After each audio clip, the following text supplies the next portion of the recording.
दरम्यान पैसे वाटपासंदर्भातले सगळे आरोप आता विनोद तावडे यांनी फेटाळलेले आहेत। कार्यकर्त्यांसोबत केवळ चर्चा करण्यासाठी आल्याचं त्यांनी सांगितलं।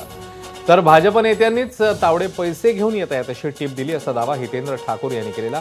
हा दावाही तावडे यांनी फेटाळला। नालासोपाराला येणारे या संदर्भात कोणालाच माहिती नव्हतं असंही ते म्हणाले।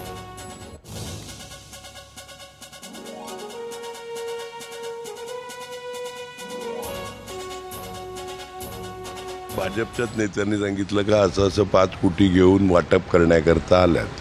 त्यातले काही लाख म्हणजे मला अगोदर विश्वास नव्हता का एवढा मोठा केंद्रीय नेता अशा प्रकारे वाटप करेल, पण दुर्दैवाने ते खरं ठरलं।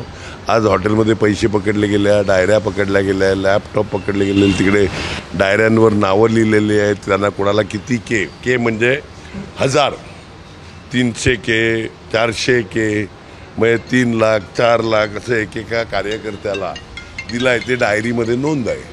अरे टिप कुछ था ही नहीं तो टिप काय देंगे यार। तावडे साहेब एक आहे की जे सतत म्हटलं जाते की प्रचार संपला तर मग तुम्ही त्या मतदारसंघात का गेला होता? मी तेच म्हटलं की मी ज्यावेळी प्रचार संपल्यानंतर लोकांना भेटायला जात असतो, मी राजांना फोन केला की बाबा काय पोझिशन आहे, तर ते म्हणजे चांगलं चाललंय, आम्ही जरा काही जण बसलो तर चहाला या, तर मी चहाला गेलो। इतकं साधं सोपं जे मी गेल्या 25 निवडणुकात करत आलेलो आहे। दर आता उद्धवजी आणि मी सुद्धा अनेक वेळा रात्री शाखांमध्ये फिरलेलो आहे युती असताना। हे सगळे राजकीय कार्यकर्ते, त्यामुळे तरी शंका आली आहे ना, तुम्ही पैसे तपासा, सीसीटीव्ही त्या हॉटेलमध्ये ते तपासा आणि जे मिळेल ते करा, माझं काहीच म्हणणं नाही। एबीपी माझा, उघडा डोळे बघा नीट।